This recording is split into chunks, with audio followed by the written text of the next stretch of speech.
মাদক ব্যবসায়ীদের কাছে অসহায় বিহারি ক্যাম্প। বিহারি ক্যাম্পে মাদক ব্যবসায়ীদের দৌরাত্ম্য। অনেকটা প্রকাশ্যে চলছে ইয়াবা, ফেন্সিডিল সহ বিভিন্ন মাদক দ্রব্য বেচাকেনা। আছে প্রতারক চক্রও। কেউ মুখ খুললে চলে হেনস্থা, মারধর সহ দেওয়া হয় হত্যার হুমকিও। এমন পরিস্থিতিতে অসহায় রাজধানীর মোহাম্মদপুর জহুরি মহল্লার 5 তলা বিহারি ক্যাম্প।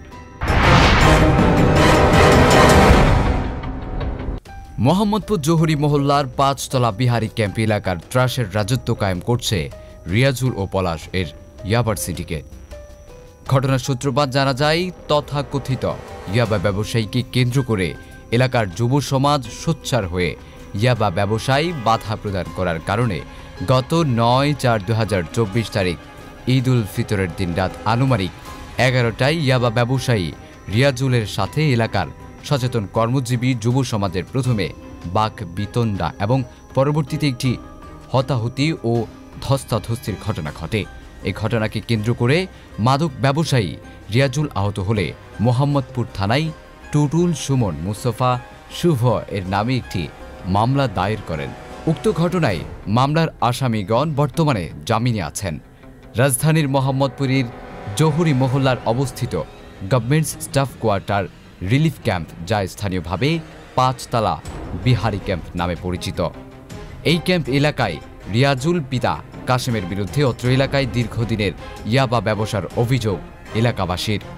সরজমিনের তথ্য সংগ্রহ করতে গেলে এলাকার আপমার সাধারণ জনগণ জানায়, রিয়াজুল এই এলাকার চিহ্নিত ইয়াবা ব্যবসায়ী কথিত আছে।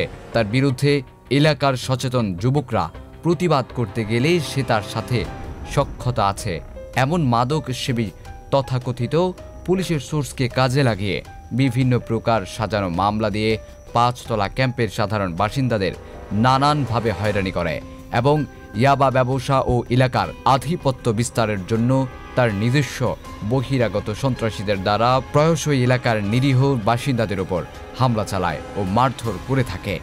তার অত্যাচারে এই এলাকার মানুষ জানমালের নিরাপত্তাহীনতায় সবসময় আতঙ্কে থাকে। কথিত আছে উক্ত হামলায় নেতৃত্বদানকারী বহিরাগত সন্ত্রাসী পলাশ সবসময় অগ্নেয়াস্ত্র বহন করে এবং পলাশের অধীনে রিয়াজুল ইয়াবা ব্যবসা পরিচালনা করে। এলাকাবাসী আরও অভিযোগ করে যে কোনো হামলায় রেজাউল বহিরাগত সন্ত্রাসী পলাশ ও তার দেশীয় অস্ত্রে সজ্জিত বাহিনী দ্বারা এই এলাকায় নিরীহ মানুষের উপর হামলা চালায়। আরও জানা যায়, যারা রিয়াজুলের ইয়াবা ব্যবসার বিরুদ্ধে সোচ্চার হয় তাদের বিভিন্নভাবে বানোয়াট মিথ্যা মামলা দিয়ে হয়রানি করে থাকে। বর্তমানে 5 তলা বিহারি ক্যাম্প এলাকার ইয়াবা ব্যবসার পাশাপাশি ত্রাসের রাজত্ব কায়েম করছে এই রিয়াজুল ও পলাশ বাহিনী। জানা যায়, রিয়াজুল, পলাশ ও তার বাহিনী দ্বারা হামলা শিকার জেসমিন মোহাম্মদপুর থানায় মামলা করতে গেলে তাদের মামলা নেওয়া হয় না বলে অভিযোগ করে তারা। পরবর্তীতে নিরুপায় হয়ে ভুক্তভোগীরা 9/4/2024 তারিখ ঢাকা মেট্রোপলিটন পুলিশ কমিশনার ও উপপুলিশ কমিশনার তেজগাঁও এবং ডিআইজি নগর বিশেষ শাখায় অবৈধ অস্ত্র উদ্ধার ও তদন্তপূর্বক মামলা গ্রহণের আদেশ দান প্রসঙ্গে আবেদন করেন। বর্তমানে এলাকায় থমথমে অবস্থা বিরাজ করছে।